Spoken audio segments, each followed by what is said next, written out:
ঘুমের থেকে যখন তাড়াতাড়ি উঠে গেছি ভাবলাম একটু গিয়ে হেঁটে আসি। একবারের জন্য মনে হলো আমি হারিয়ে গেছি কোথাও একটা।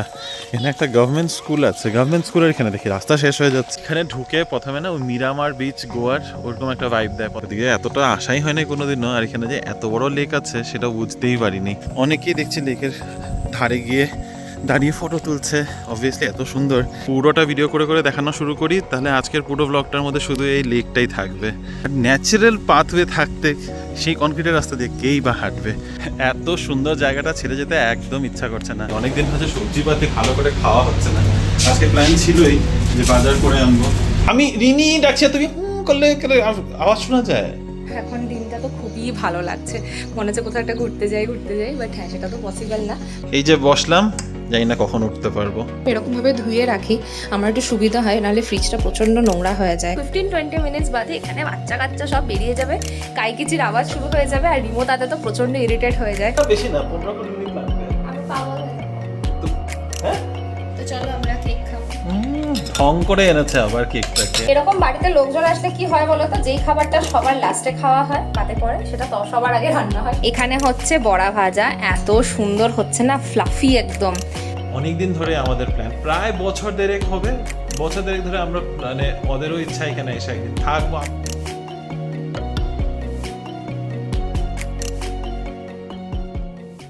Hello baby family, good morning and welcome back to the channel. আশা করছি তোমরা সবাই খুব ভালো আছো, আমরাও ভালোই আছি। শুক্রবার সকাল, এখন বাজে 8টা। ঘুমের থেকে যখন তাড়াতাড়ি উঠে গেছি ভাবলাম একটু গিয়ে হেঁটে আসি। আমাদের বাড়ির কাছে কিন্তু অনেকগুলো লেক আছে। হাডুর লেক তোমাদের অনেকবার নিয়ে গেছি, হোসা লেকও তোমাদের নিয়ে গেছি। একটা লেক যেটা কাসাবানাহাল্লি লেক আছে, ওখানে তোমাদের আর নিয়ে যাওয়া হয়নি। তো কাসাবানাহাল্লি লেকটা ওটা হলো যেখানে শ্রীতনু আর পল্লবীরা থাকে, তাদের অ্যাপার্টমেন্টের দিক থেকে ঢুকতে খুব সুবিধা একটা রাস্তা রয়েছে। তবে এটার কিন্তু আরও অনেকগুলো এন্ট্রি পয়েন্ট রয়েছে। তা আমি যাচ্ছি আজকে অন্য একটা সাইড দিয়ে, যেটা হচ্ছে হার্লো রোডের দিকে। তো চলো তোমাদের নিয়ে যাই। আমিও ফার্স্ট টাইম যাচ্ছি, অনেক ভিডিওস দেখেছি, এত সুন্দর মানে দেখে মনে হয় একদম পুরো একটা পিকনিক স্পট।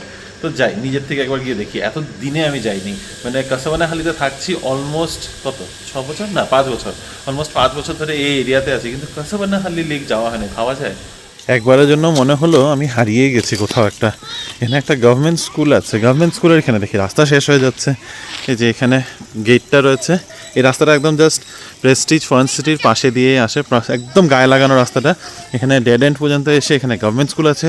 সেই গভর্নমেন্ট স্কুলের ভেতর দিয়ে গিয়ে এখানে কাসাবানাহাল্লি লেকের গেটটা রয়েছে। এখান থেকে দেখে তো মানে একদম বুঝতেই পারবে না যে এখানের মধ্যে কোনো লেক আছে বাই দ্য ওয়ে। তো চলো, বেশ অনেক লোকজন আসা যাওয়া করছে, বাইরে গাড়ি পার্কিং করা আছে, সে দেখে বুঝতে পারলাম। ঢুকে যেটা সব থেকে প্রথমে চোখে ধরে সেটা হলো গ্রিনারি। একদম চারপাশে এত গাছপালা। রিনিকেও বলেছিলাম চলো, কিন্তু ও আজকে ঘুমাচ্ছে, আর একটু বললো রেস্ট করবে, তাই আর আসেনি। ঠিক আছে, অন্য একদিন ওকে নিয়ে আসবো। পিছনে যে আওয়াজ শুনছো, এখানে কিছু ওল্ড এজ ক্লাবও রয়েছে, ওরা এসে এখানে সেই এক্সারসাইজ করছে, আরও অনেক কিছু। ওই যে এইখানটাতে এখানে একটা ট্যাঙ্ক বানানো রয়েছে। এইখানে ঢুকে প্রথমে না ওই মিরামার বিচ গোয়ার ওরকম একটা ভাইব দেয়। প্রথমে অনেকগুলো গাছের মাঝখান দিয়ে গিয়ে তারপরে লেকটা। রাস্তাঘাটগুলো কাঁচা হলেও বেশ ভালো, পরিষ্কার পরিচ্ছন্ন, ওয়েল মেনটেন্ড। অনেক পাখি টাখিও দেখা যাচ্ছে, নাইস। অনেকটা বড় লেকটা, ওদিকে এতটা আশাই হয়নি কোনোদিনও, আর এখানে যে এত বড় লেক আছে সেটা বুঝতেই পারিনি। এখানেও দেখো কতটা জঙ্গল, নাইস, খুব ভালো গ্রিনারি দিয়ে ঢাকা পুরোটা। অনেকটা বড় কিন্তু লেকের ঘেরাওটা। এটা একটা ছোট কাঁচা রাস্তা যেটা দুই ভাগে দিয়ে ভাগ করে দেয়। এখান থেকে লেক আছে, এদিকেও একটা লেক আছে, কিন্তু এটা একদম শুকনো, এখানে জঙ্গলই বেশি হয়ে যাচ্ছে। এদিকে রাস্তাটা দেখো, এটা সোজা ওদিকেও যায়, ওখানের মধ্যে প্রেস্টিজ ফরেন সিটি আছে, এটার পিছন দিক দিয়ে যায়, আর এটা আই থিঙ্ক লেকটার মাঝখান দিয়ে বেরিয়ে যায়। খুব গ্রিনারি, মানে এত ভালো লাগছে। আর লেকটার মধ্যে শালুক ফুল ফুটে রয়েছে চারদিকে, দারুণ দেখতে।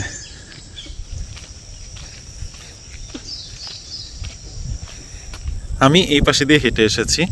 আমার ডান দিকে লেকটা পুরো শুকিয়ে গেছে, শুকিয়ে গেছে বলতে কাদামাটি হয়ে রয়েছে। এখানে প্রচুর পাখি দেখতে পারবে এখানটাতে। হাওয়াতে আমার আওয়াজ কতটা শোনা যাচ্ছে জানি না, তবে বাঁ দিকটাতে আছে জল, এখানেও জল অনেকটা শুকিয়ে রয়েছে। আই থিঙ্ক বৃষ্টির জন্য একটু ভরেও গেছে তারপরে। তবে এখান থেকে নামারও সুন্দর জায়গা রয়েছে। অনেকেই দেখছি লেকের ধারে গিয়ে দাঁড়িয়ে ফটো তুলছে। অবভিয়াসলি এত সুন্দর। এখানে দেখো কত শালুক ফুল, অপূর্ব দেখতে। রিনিকে এখানে নিয়ে আসতেই হবে। বাই দ্য ওয়ে, এটা হলো খুব সুন্দর একটা পিকনিক স্পট। তোমরা এখানে এসে যদি তোমরা আশেপাশে থাকো বা দূরেও থাকো তাহলেও এসে এখানে পিকনিক করতে পারো। একটা হিডেন স্পটের সন্ধান দিলাম তোমাদের আজকে। লেকটা যদি পুরোটা ভিডিও করে করে দেখানো শুরু করি তাহলে আজকের পুরো ব্লগটার মধ্যে শুধু এই লেকটাই থাকবে। এত সুন্দর লাগছে চারপাশটা। এখানে শালুক ফুল, এখানে গাছ, কিছুটা ন্যাচারাল কিছুটা ম্যানমেড ল্যান্ডস্কেপিং, মানে অপূর্ব সুন্দর। এত গাছপালা বাঁশঝাড় সব মিলিয়ে বসার এত সুন্দর জায়গা রয়েছে। ওই যে দেখো মাঝে এখান থেকে নামারও কিন্তু অনেকগুলো জায়গা রয়েছে। তো লেকের অ্যাক্সেসটাও পাওয়া যায়। আশেপাশে গিয়ে একদম মানে লেকের ধারে গিয়ে বসতে পারবে। এখানের মধ্যে এরকম গাছগুলো কাটা রয়েছে, আগেও আছে ওইখানটাতে, ওখানেও বসতে পারবে। এত সুন্দর হাওয়া চলছে, প্লাস ওয়েদারটা তো দারুণ। তো চলো, অনেকক্ষণ দাঁড়িয়ে রইলাম এখানে, এবার বের হই। এখানে দেখো উপরে হাঁটা চলার রাস্তা বানানো আছে কনক্রিটের, কিন্তু এত সুন্দর জায়গা থাকতে কনক্রিটের রাস্তা দিয়ে হাঁটতে কি ইচ্ছা করে? এত সুন্দর ইউক্যালিপটাস গাছ দিয়ে ঘেরা দেওয়া পুরোটা, আর ন্যাচারাল পাথওয়ে থাকতে সেই কনক্রিটের রাস্তা দিয়ে কেই বা হাঁটবে? এত ভালো লাগছে এখানে এসে। মানে আমি আবারও বলছি, ভিডিও যদি করতে থাকি আমি সারা দিন আজকে মনে হচ্ছে এখানেই ভিডিও করতে করতে শেষ হয়ে যাবে। এত সুন্দর সুন্দর জায়গা রয়েছে এখানে। যদি তোমরা ব্রেকফাস্ট পিকনিক করতে চাও বা এমনি আসতে চাও একটু কিছু স্ন্যাক্স নিয়ে ইভিনিংও, সেটা অবশ্যই করতে পারো। ব্যাঙ্গালোরের বুকে এত সুন্দর জায়গা রয়েছে, সেটা কি আর ভাবা যায়? মানে এত কাছে। আমরা ওনার্স কোর্টে থাকতাম, ওনার্স কোর্ট দিয়ে পিছন থেকে অ্যাক্সেস রয়েছে এখানে। এত সুন্দর জায়গাটা, এটা কোনোদিনও ভাবতে পারিনি। রিসেন্টলি এটাকে একটু রেনোভেটও করেছে, একটু পরিষ্কার পরিচ্ছন্ন করেছে। এখন তো অনেক লেকসকেই রিনোভেট করা হচ্ছে, রিজুভিনেট করা হচ্ছে অ্যাকচুয়ালি। তো খুব সুন্দর, খুবই সুন্দর। এখানে আমি অনেকক্ষণ ধরে শেলস দেখছি, তারপরে মনে হলো যে এখানে এতগুলো শেলস আসছে কোথা থেকে। যে দেখো এখানে শেলস পড়ে রয়েছে, এখানে শেল পড়ে রয়েছে। তারপরে দেখি অ্যাকচুয়ালিতে জলেই আছে, আর একটা দুটো না, বেশ অনেকগুলো শেলস পড়ে রয়েছে। ছোট ছোটও না, বেশ বড় বড় শেলগুলো। এখানে এই জলের মধ্যে এত সুন্দর শেল এসছে কোথা থেকে, সেটাই অবাক কাণ্ড। কিছু বন্ধ বন্ধও রয়েছে, এখনও ওটার ভিতরে জীবিত আছে বেসিক্যালি। বাহ, দারুণ। শামুকও আছে, দেখো কি সুন্দর, নাইস। ভালো ইকোসিস্টেম, এটা একটা খুব সুন্দর ইকোসিস্টেম হয়ে গেছে। এত সুন্দর জায়গাটা কি আর বলি। এত সুন্দর জায়গাটা ছেড়ে যেতে একদম ইচ্ছা করছে না। লোকেরা শুধু মর্নিং ওয়াক করতে না, এই লেকের পাশে বাস দাঁড়িয়ে থাকার জন্য আসছে। পিছনে একজনকে দেখতে পাচ্ছ, ওই যে লাল টি শার্ট পরে ওখানে দাঁড়িয়ে রয়েছে।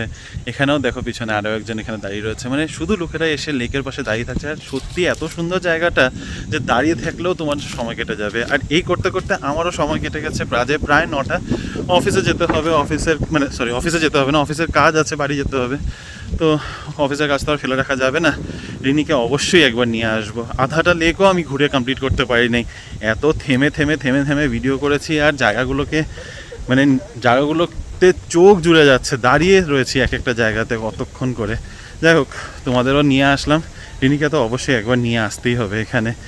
যদি তোমরা প্ল্যান করছো কোনো ইভিনিং আউটিং বা ছোটোখাটো পিকনিক, ফ্যামিলি আউটিং, এখানে অবশ্যই একবার আসতে পারো। সুন্দর সময় কাটবে তোমাদের। বাড়িতে ঢুকতে 9:30 বেজে গেছে। একেবারে বাজার টাজারও করে নিয়ে এসেছি, অনেকটা বাজার আছে। কারণ অ্যাকচুয়ালি ফ্রিজে কোনো সবজি টবজি নেই, অনেকদিন হচ্ছে সবজিপাতি ভালো করে খাওয়া হচ্ছে না। আজকে প্ল্যান ছিলই যে বাজার করে আনবো, তা কিন্তু অফিসের কাজে একবার বসে গেলে তখন আর হয় না। তাই আগে একবার ফেরার সময় একেবারে বাজার টাজার করে নিয়ে ফিরছি। রিনি আই থিঙ্ক এতক্ষণে উঠেও গেছে, ব্রেকফাস্ট কিছু না কিছু তো রেডি করেই নিয়েছে। গিয়ে একটু চা তো না, কফি খাবো। রিনি, রিনি, ও মা কই রে? তোমাকে ডাকছি, তুমি সাড়া দিচ্ছ না কেন?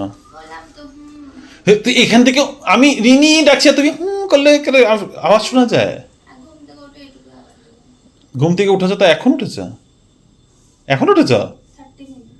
তো 30 মিনিটস হয়ে গেছে তো। এই যে বাজার হাট সব। রিমো তো কেক আর কফি খাচ্ছে, তবে এটা হচ্ছে আমার ব্রেকফাস্ট। এই কুকারটা তো ভীষণ কাজের হয়েছে। এখানে আমি ভেজিটেবল স্টিম করতে রেখে দিয়েছি, একটুখানি গাজর আর বিনস, তার সাথে শশা খেয়ে নেবো। এটাই হবে আমার আজকে হালকা পাতলা ব্রেকফাস্ট। ব্যাস, আর কি। এই ভিউ দেখতে দেখতে দোকান খুলে বসে পড়েছি, ল্যাপটপ এখানে সামনে, অফিসের কাজ শুরু করছি। আর এখানে ব্রেকফাস্টের জন্য আমার রয়েছে কফি আর সাথে 2 পিস কেক। তো এটাই খাবো। ঘড়িতে সময় এখন বাজে 9:45। এই যে বসলাম, জানি না কখন উঠতে পারবো। গুড মর্নিং এভরিওয়ান, তোমাদের সাথে আমার তো আজকে একদম সকাল থেকে কথাই হয়নি। তবে হ্যাঁ, খুব বেশি আগেও আমার সকালটা হয়নি। ঘুম থেকে উঠে দেখতেই পাচ্ছ না, ফ্রেশও হয়নি সেইভাবে, জাস্ট চাটা খেয়ে সবজিটা স্টিম করতে দিলাম। ভাবছি একেবারে কাজে বসার আগে স্নান টান করে নেবো, তাহলে আর সারাদিনের ঝামেলাটা থাকে না। কারণ ওয়ার্ক ফ্রম হোমে না খুব অসুবিধা হয় মাঝখানে উঠে উঠে স্নান টান করা, অ্যাভয়েড করি সেটা করতে। তো সেটাই প্ল্যান। এখন দিনটা তো খুবই ভালো লাগছে, মনে হচ্ছে কোথাও একটা ঘুরতে যাই। বাট হ্যাঁ, সেটা তো পসিবল না। বাট হ্যাঁ, তাড়াতাড়ি সব কাজটা র্যাপ আপ করে নেব। আমার একটা মিটিংয়েও যাওয়ার আছে, সেটা জানি না কনফার্ম কিনা। তো যদি সেটা হয় তাহলে রুটিনটা একটু অন্যরকম হবে। তো সব মিলে একটু ঘেটে আছি বলতে পারো। এখনও শিওর না যে আমার দিনটা আজকে কেমন হতে চলেছে। আমার স্টিমড ভেজিটেবলের ব্রেকফাস্ট প্ল্যাটার দেখো, কিছুই নেই এতে, জাস্ট শসা আর শসাটা তো আর গাজর আর বিনসটা আমি স্টিম করে নিয়েছি, কারণ গাজরটা না খেতে পারি না। তাতে একটুখানি বাটার আর সিজনিং দিয়ে দিয়েছি। আমার কিচেনে একটা বড় সড়ো বাজার বসেছে আজকে, দেখতেই পাচ্ছ। রিমো যা যা এনেছে, জেনারেলি আমি এরকমভাবে ধুয়ে রাখি, আমার একটু সুবিধা হয়, নাহলে ফ্রিজটা প্রচণ্ড নোংরা হয়ে যায় খুব তাড়াতাড়ি। তো চেষ্টা করি এরকম বাস্কেটে করে ধুয়ে শুকিয়ে তারপরে রাখার, যখন সময় সুযোগ হয়। আদারওয়াইজ যখন হয় না তখন তো কিছু আর করার নেই। তো আমাদের অনেক দিন হয়ে গেছে বেশ চচ্চড়ি এসব খাওয়া হচ্ছে না। তো দেখতেই পাচ্ছ, শিম আছে, ঢ্যাঁড়স আছে, কাঁকরোল আছে। কাঁকরোল তো রিমোর ফেভারেট। পটল আছে, তার সাথে স্কোয়াশ, বেগুন। তো সব কিছু আমি এরকম করে অ্যারেঞ্জ করে রেখেছি যাতে মাথায় থাকে। সুন্দর লাগছে দেখতে। হ্যাঁ, সবজি বাগান হয়ে গেছে। বাগান হয় নাই, আই উইশ যদি আমাদের কাছে এরকম কিচেন গার্ডেনিং এই জায়গাটাতে না, এই ব্যালকনিটাতে আমাদের সুযোগ আছে। আমরা অনেকবার ভেবেওছি, কিন্তু এর আগের বারেও আমার মনে আছে ওই বাড়িতে ধনেপাতাটা পুরো খেয়ে ফেলেছিল। ভাবো যদি আমাদের গাছের দুটো বটলও পেতাম। ওয়াও, ঠিক আছে, অ্যাকচুয়ালি করতে পারি না ছোট ছোট। না এখানে কবুতরগুলো আসেছে। কবুতরগুলো আসে তো ঠিকই। কবুতরগুলো লাস্ট টাইম ধনেপাতাটা মুড়িয়ে নিয়ে নিয়েছিল, মনে আছে, বসে বসে। ওই বাড়িতে। হ্যাঁ, তো এখানেও সেম হবে। দেখি ট্রাই করি, এক দুটো গাছ তো লাগাবো। না, নেট না লাগালে করে লাভ নেই। নেট তো লাগাবো না। এক্স্যাক্টলি, নেট না লাগালে লাভ নেই। আর ঘরে আমাদের আদা তো লাগাতে পারি। হ্যাঁ, আদা, পেঁয়াজ, আলু। আদা তো লাগানোই যাবে, আদা লাগানো যাবে। আপাতত লঙ্কা গাছটাতে বেশ সুন্দর সুন্দর ফুল হয়েছে। থু থু থু থু থু প্লিজ বলো না। কাজে কাজে এখন 1:30 বাজে, আর এখানে চলে এসেছে লাঞ্চ। যেখানে অফিস ওখানেই লাঞ্চ, সব একটাই জায়গাতে। ভালো, এটাই ভালো। তো এখানে আজকে লাঞ্চে আমাদের একদম সিম্পল রয়েছে ভাত, ডাল, একটু লাল শাক, লাল ডাঁটা শাক যেটা আনা হয়েছিল, আর কালকের বানানো ডিম। বেশি তামঝাম নেই আজকে খাওয়া দাওয়াতে। আর আম খাবে? খেয়ে ওঠে। আমার একটু গুঁড়া দুধ দিয়ে খেতে খুব ইচ্ছা করছে। এইবার খাইনি আমি। কবে? গুঁড়ো দুধই নেই বাড়িতে। কবে খেলাম? এরকম একটা ভর দুপুরে এই মুভিটা চালানোর মোটেই কোনো ইচ্ছা ছিল না, বাট রাতে আমাদের আর সময় হচ্ছে না যে বসে আমরা প্রাইম টাইম করব এই মুভিটার। না, একদম হচ্ছে না। আর আমার খাওয়া দাওয়া তো শেষ, এবার একটা ডিজার্ট টাইম। এবার এখানে আমি এনেছি আম আর দই, বেসিক্যালি আম অ্যান্ড টক দই মিক্স করে আমার খুব ভালো লাগে খেতে, আর খুব ভালো খাওয়া, হেলদি খাওয়া এটা। এভরিওয়ান, এখন বিকেল হয়ে গেছে, 4টা বাজে। এতক্ষণ একটা মিটিংয়ে ছিলাম, মিটিং শেষ করে আবার 5টা থেকে একটা কল আছে। তো মাঝখানে একটুখানি ব্রিদিং স্পেস বলতে পারো, কয়েকটা কাজও করে নেব। এবার ব্যালকনিতে এসে কিন্তু বিকেলটা বেশ ভালো লাগছে, কারণ অনেকগুলো ফুল গাছ আছে, তো বেশ ফুল টুল হয়ে গেছে, কালারফুল লাগছে ব্যালকনিটা, খুবই ভালো লাগছে। তো নেক্সট ব্লগে না মর্নিংয়ে একদম মনে করে তোমাদেরকে এটা দেখাবো। তবে এই উইকেন্ডটা তো আমাদের কাছে হ্যাপিনিং হতে চলেছে, তোমাদেরকে আগেও বলেছি। আমাদের বাড়িতে আসছে কিছু গেস্ট, কবে কারা কীভাবে সবটাই তোমাদেরকে বলবো। তবে তার জন্য আজকে সন্ধ্যাবেলা কিছু প্রিপারেশন নেব, তাই আফটার অফিস বসে থাকলে হবে না, সন্ধ্যাবেলাতে ওইগুলো প্রিপারেশন নেব। তো সেটা নিয়ে দুজনে কথাও বলছিলাম। অলরেডি রিমো বাজার সব কিছু করেই এনেছে। কেউ আসলে তো আমাদের ভালোই লাগে, একটু সময়ও কেটেছে, আর ভালো মন্দ খাওয়াও হয় সবার। তো ওই নিয়ে একটু আলোচনাও হচ্ছিল। চলো আবার এখন যাই রুমের ভেতরে। এখন দেখো কোকিলের ডাক শুনতে পাবে এখন এই বাইরেটাতে। আপাতত এই সময়টাতে বেশ শান্ত থাকে আমাদের সোসাইটিটা। আর 15-20 মিনিটস বাদে এখানে বাচ্চা কাচ্চা সব বেরিয়ে যাবে, কাইকিচির আওয়াজ শুরু হয়ে যাবে, আর রিমো তাতে তো প্রচণ্ড ইরিটেট হয়ে যায়। বাট মাঝে মাঝে আমার ভালোই লাগে, বেশ মনে হয় কত লোকজন চারদিকে। সন্ধ্যা 6:30 বেজে গেছে, আর আমি এখনো দোকান খুলে বসে রয়েছি, উঠতেই পারছি না এখান থেকে। একটা খুব ইন্টারেস্টিং প্রজেক্টের উপরে কাজ করছি, যেটা নেক্সট উইক লাইভ যাবে, আর ওইটার জন্য মানে মাথা অন্য কোথাও লাগাতেই পারছি না। সেই যে লাঞ্চ করে উঠে আবার এখানে বসেছি, এখানেই সমানে বসে বসে কাজ করেই যাচ্ছি। রিনিরও একটা মিটিং ছিল, ও এতক্ষণ অফিসের কাজ নিয়ে ব্যস্ত ছিল। পিছন দিক থেকে হঠাৎ করে ভূতের মতো প্রকট হয়েছে। বেশি না, 15-20 মিনিট লাগবে। আমি পাগল হয়ে যাবো তো। হ্যাঁ, কেন? কি হয়েছে? অফিসের কাজ? হ্যাঁ, অনেক কিছু করো, আমিও করছি, তুমিও করো। আমার মাথা কাজ করে না 6টার পরে, জানো না? সে কারোরই Shutdown হয়ে যায়। সে কারোরই করে না, কিন্তু করতে তো হবে। করবে না? হ্যাঁ করবে না? হ্যাঁ। হ্যাঁ হ্যাঁ কি না? আচ্ছা কফি খাবো, দুধ। আমার আজকে কাজ তাড়াতাড়ি শেষ হবে করে মনে হচ্ছে না, আমারও আছে, আমি রাতের বেলাতে বলবো, এখন আর মাথা কাজ করছে না। কিন্তু বাকি কাজও করার আছে। হ্যাঁ কিন্তু ওটাই, মাথার মধ্যে এখন অনেক কিছু চলছে, সেই কারণে ওদিকার মনটা এখন যাচ্ছে না। কোন দিকে মনটা যাচ্ছে না? মানে কোন কাজে মন যাচ্ছে না? অফিসের কাজের জন্য বাড়ির কাজে মন যাচ্ছে না, না বাড়ির কাজের জন্য অফিসের কাজে? অফিসের কাজে এই মোমেন্টে মাথাটা কাজ করছে, ওদিকটা একটু সাইলেন্ট, তারপর তো রাত আছে, আচ্ছা বসে করা যাবে। আচ্ছা ঠিক আছে ম্যাডাম, ওকে। এত সিরিয়াস, এত গ্র্যাভিটি নিয়ে কথাটা বলার কোনো দরকার ছিল না। ওকে, এখানে কফি, এটা কি কফি বানিয়েছো না চা? কফি বানিয়েছি, তার সাথে আছে আমাদের কেক। তো চলো আমরা কেক খাবো। ঢং করে এনেছে আবার কেকটাকে। এই জারটা তোমাদের রিনি দেখিয়েছে কিনা জানি না, এনেছে ঠিকই, কিন্তু এটা আমার তো কোনো কাজের মনে হয় না। আমার খুব ভালো লাগে, এই যে কি সুন্দর এতে কেক কুকিজ রাখা। কেকগুলো কেটে কেটে রাখতে হচ্ছে, তোমার এটা গোটা কেকও ঢুকছে না, একটু সাইজটা বেশি ছোট হয়ে গেছে। তুমি গল্প করো, আমি খাবো। রান্নাঘরটা তো কিচেনে এসেছি বেশ কিছুক্ষণ। এরকম বাড়িতে লোকজন আসলে কি হয় বলো তো, যেই খাবারটা সবার লাস্টে খাওয়া হয় পাতে পড়ে, সেটা তো সবার আগে রান্না হয়, সেটা তো চাটনি। তো চাটনি দিয়ে আমরা স্টার্ট করি। তো চাটনি আমার অলমোস্ট ডান। একটু ভাজা মশলা দেবো, টমেটো প্লেন চাটনি, একটুখানি খেজুর থেতো করে দিয়েছি ভালোভাবে পেস্ট করে। তো সেটাই হচ্ছে আমার চাটনি। আর রাতের ডিনারের প্রিপারেশন চলছে, আরও অনেক কিছু প্রিপারেশন চলছে ব্যাকগ্রাউন্ডে। তোমাদের যদি ক্যামেরাটা একটু তুলে দেখাই, কিচেনের অবস্থা সাংঘাতিক, প্রচুর ভরে গেছে। আর রিমো এখন এসেছে যোগদান দিতে। কি করছো? আমি কোনো যোগদান দিচ্ছি ও না, আম কাটতে এসেছি। আমি নিজের মতো করে আম কাটছি ব্যাস। আচ্ছা, এটা পালং শাকের তরকারি বানাচ্ছি রাতের ডিনারের জন্য। আই হোপ ভালো হবে। এটা না রাজস্থানি রেসিপি না। পালং শাক আছে, বিনস আছে, মটরশুঁটি আছে, আর এটাতে না বেসন পড়ে। তো এটা বেশ একটা ভালো তরকারির মতো খাওয়া। ওরকম না, মানে জাস্ট টাইটনিং এর জন্য বেসনটা খাবে, ভালো হয় খেতে এটা। তুমি খেয়েছো? হ্যাঁ আমি খেয়েছি। কোথায় খেয়েছো? ইয়েতে তোমাদের দোকানটা তোমাদের? না না না, পণ্ডিতজি এগুলো ওরা বাড়িতে বানায়, এগুলো হোটেলে পাওয়া যায় না। এগুলো একদম ঘরোয়া একটা সবজি। বাড়িতে ভিডিও কল চলছিল, তার সাথে আমাদের প্রিপারেশনগুলো একবার তোমাদের দেখাই। এটা দেখে তো বুঝতেই পারছো কি, দই বড়ার পুরো প্রিপারেশন ডান। এখন জাস্ট কালকে দই দিয়ে এটাকে গার্নিশ করতে হবে। এখানে হচ্ছে বড়া ভাজা, এত সুন্দর হচ্ছে না, ফ্লাফি একদম, খুব ভালো হচ্ছে, খুব সুন্দর হয়েছে। মানে আমরা দুপুর থেকে প্রিপারেশন নিয়েছি এটার। এমন কিছু প্রিপারেশন নাকি? হ্যাঁ, ভিজিয়ে রাখাটাই বড় ব্যাপার। ভিজিয়ে রেখে তারপরে বানানো হয়েছে, এত সুন্দর হয়েছে দই বড়াটা, একদম টু গুড। পাত্রটা নিচের চেঞ্জ করতে হলো, একটার মধ্যে আট ছিল না। কি কি সুন্দর হয়েছে, ফ্লাফি একদম ভেতরটা, দুর্দান্ত। এইভাবে যদি তোমরা দই বড়া বানাও, একদম টু গুড হবে। তুমি তো এখানে ভিজাও না, এটা তো এমনি এমনি খাচ্ছ। দারুন, আমাকে একটু দাও। এটা কি ডালের বড়ার মতো হচ্ছে? দারুন খেতে লাগছে। এটা খেতে কিন্তু একদম ইয়ের মতো না ওই বড়াগুলো। আরে আমরা ভ্যারাইটি বানাতে পারি ব্রেকফাস্টে কালকে। হ্যাঁ অনেকগুলোই আছে, অনেকটা আছে ব্যাটার। Nice idea. দেখতে দেখতে দেখো আবারও সেই 11:15 বেজে গেছে। যতই ভাবি একটু তাড়াতাড়ি করব, তাড়াতাড়ি আর কিছুতেই হয়ে ওঠে না। যাই হোক, দিনটা শুরু হয়েছিল আজকে, আমার তো অ্যাটলিস্ট খুব ভালো করে শুরু হয়েছে। রিনিও বেশ অনেকক্ষণ ঘুমিয়ে টুমিয়ে উঠে দিন শুরু করেছে, তো দুজনেরই রিল্যাক্সভাবে দিনটা শুরু হয়েছে ঠিকই, কিন্তু তারপরে অফিসের কাজকর্ম নিয়ে এতটা বেশি আমরা ব্যস্ত হয়ে গেছিলাম, তারপরে একদম পুরো মানে সব ঘেটে গেছে।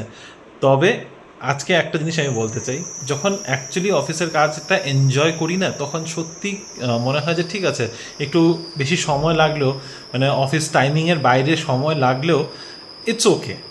আর এখন তোমাদের যে বললাম, এরকমই একটা প্রজেক্টে কাজ করছি, সত্যি খুব ইন্টারেস্টিং লাগছে। যাই হোক, সেই প্রজেক্ট বেসিক্যালি লাইভ যাচ্ছে আমার নেক্সট উইকে। তো একটু কাজে কর্মে ব্যস্ত ছিলাম ঠিকই, তার মধ্যে তোমাদের সাথে আড্ডা দেওয়ার জন্য এসেছি মাঝে মধ্যে। তোমাদের একটা কথা যেটা বলা হয়নি, রিনি বলেছিল পরে বলবে, কিন্তু এখন আবার ও ফোনে ব্যস্ত রয়েছে, শিলিগুড়ি মায়ের সাথে কথা বলছে। তো ভাবলাম আমি নিউজটা ব্রেক করে দিই। তোমাদের রিনি বলেছিল যে আমাদের বাড়িতে গেস্ট আসছে ওভার দ্য উইকেন্ড। কে আসছে সেটা আর তোমাদের শেয়ার করা হয়নি, তো এখন ব্লগ অলমোস্ট শেষ করতে চলেছি। ভাবলাম তোমাদের এখন জানিয়ে দিই, না সাসপেন্স রাখবো করি নেই, লিটারালি বিশ্বাস করে এখন ভিডিওটা করার আগে আমি রিনিকে জিজ্ঞাসা করছি আমরা কি বলেছি, আমার তো মনে পড়ছে না। তো চলো, কে আসছে বলছি, তোমাদের অলরেডি চেনা জানা, তোমরা অনেকবার দেখেছো। কালকে আমাদের বাড়িতে আসছে রাহুল আর অপো। তো অনেক দিন ধরে আমাদের প্ল্যান, প্রায় বছর দেড়েক হবে, বছর দেড়েক ধরে আমরা মানে ওদেরও ইচ্ছা এখানে এসে একদিন থাকবো, আমরা চারজন একটু গল্প টল্প করবো, কারণ ছোটোবেলার একসাথে তো বলতে পারো একসাথেই বড় হয়েছি, আন্টিরা আগে মার্কেটেতেই থাকতো, তো এখন না হয় আঙ্কেল রিটায়ারমেন্টের পর ওরা কলকাতা চলে গেছে। আর রাহুলের সাথে আমার সম্পর্ক কীরকম সেটা তোমাদের আগেও বলেছি, একদম কাজিনের মতোই আমরা। তো অনেক দিন ধরেই একটা প্ল্যান হচ্ছিলো যে ওরা আসবে এসে এক রাতে থাকবে এখানে, আমরা নিজেদের মতো করে আড্ডা দেবো, কিন্তু সেটা আর কিছুতে হয়ে উঠছিল না, ওরাও খুব ট্রাভেলিংয়ের মধ্যে ছিল। তো ফাইনালি আগামীকাল রাহুল আর অপো আসছে, কালকে বিকালবেলা আসবে, কালকে রাতটা থাকবে, পরের দিন পর্যন্ত ওরা রয়েছে। তো একটু ওই আর কি বসে খাওয়া দাওয়া আড্ডা, আমাদের আর কি আড্ডা তো থাকেই, তার সাথে একটু ভালো মন্দ খাওয়া দাওয়া, তো সেগুলো নিয়ে একটু ব্যস্ত ছিলাম। আজকে এই যে দই বড়া করা হচ্ছে শুধুমাত্র ওদের জন্য যে তা না, বাট হ্যাঁ এটা একটা কারণ। অনেকদিন ধরে রিনি বলছিল যে দই বড়া বানাবো, বাড়িতে দই বড়া বানাবো, শুধু দুজনের জন্য আর কি বানাবো, কালকে যখন ওরা আসছে তো ওইটা একটা চান্স নিয়ে নিলাম যে ঠিক আছে একসাথে না হয় সবাই মানে ওদের সাথে শেয়ার করে খাওয়া যাবে, কোনো এরকম ওকেশন না হলে তো আর হয় না। আর গতকালকে যে তোমাদের বলছিলাম ওই যে একাকিত্ব, সবাই একাকিত্ব জীবন, ওরাও নিজেদের মতো করে অফিসের কাজকর্ম নিয়ে ব্যস্ত, আমরাও নিজেদের কাজকর্ম নিয়ে ব্যস্ত, সবাই অ্যাকচুয়ালি তো আমরা এখানে যারা রয়েছি সবাই নিজের কাজে কর্মে ব্যস্ত থাকি। তো এই যে এই সময়গুলো, এই যে মিট আপগুলো এরকম প্ল্যান করে একসাথে সময় কাটানোটা, এটা হচ্ছে আমাদের লোনলিনেস থেকে বাইরে বের হওয়ার একটা রাস্তা। তো চলো এটা তোমাদের জানিয়ে দিলাম, এই নিয়ে আজকের ব্লগটাকে এখানে শেষ করছি। আশা করছি আমাদের আজকের এই ভিডিওটা তোমাদের ভালো লেগেছে। যদি কিছু ভালো লেগে থাকে please to like share comment and subscribe to our channel Bengaluru Bengalis. দেখা হবে তোমাদের সাথে কাল আবারও একটা নতুন দিন, নতুন ব্লগ, নতুন কিছু গল্প নিয়ে। Till then stay safe and bye bye, good night.